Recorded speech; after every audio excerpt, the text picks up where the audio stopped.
সাবেক বিদ্যুৎ, জ্বালানি ও খনিজ সম্পদ প্রতিমন্ত্রী নসরুল হামিদের হাজার হাজার কোটি টাকার ব্যবসা বাণিজ্য রয়েছে যুক্তরাষ্ট্র ও সিঙ্গাপুর সহ বেশ কয়েকটি দেশে। অভিযোগ আছে, বিদ্যুৎ খাত থেকে লুট করে এই বিপুল পরিমাণ টাকা বিদেশে পাচার করেছেন তিনি।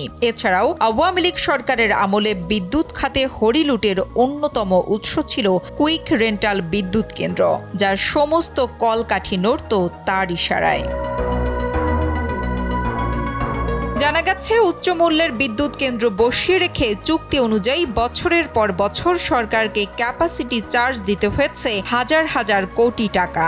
এর সিংহভাগই গেছে নসরুল হামিদ ও জ্বালানি উপদেষ্টা তৌফিক ইলাহী সহ সংশ্লিষ্ট ব্যক্তিদের পকেটে। এর মধ্যে এ ব্যাপারে তদন্ত শুরু করেছে দুর্নীতি দমন কমিশন। অনুসন্ধানে বেরিয়ে আসছে বিপুল পরিমাণ অর্থ পাচার এবং সে টাকায় বিলাসবহুল বাড়িসহ নানা সম্পদ কেনার তথ্য।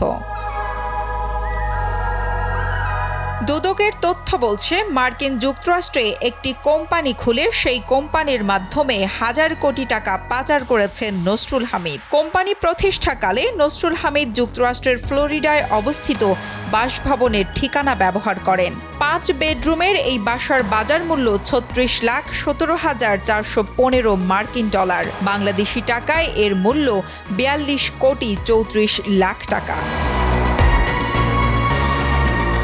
যুক্তরাষ্ট্রের শরীফ হায়দার নামে এক ব্যবসায়ীর সঙ্গে নসরুল হামিদ তার স্ত্রী সীমা হামিদকে নিয়ে পথ ফাইন্ডার ইন্টারন্যাশনাল নামে একটি ট্রেড কর্পোরেশনের লাইসেন্স নেন।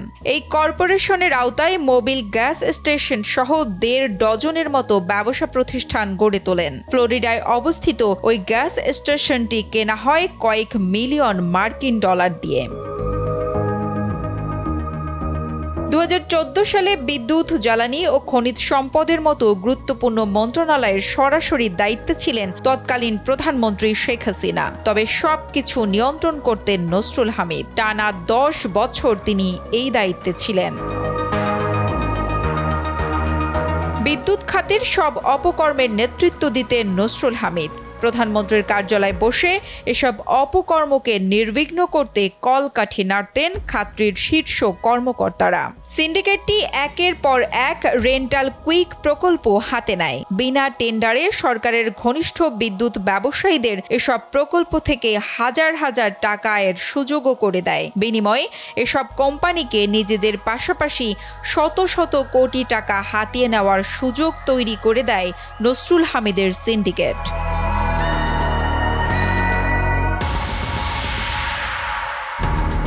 নুসরাত জাহান কলি, কালের কণ্ঠ।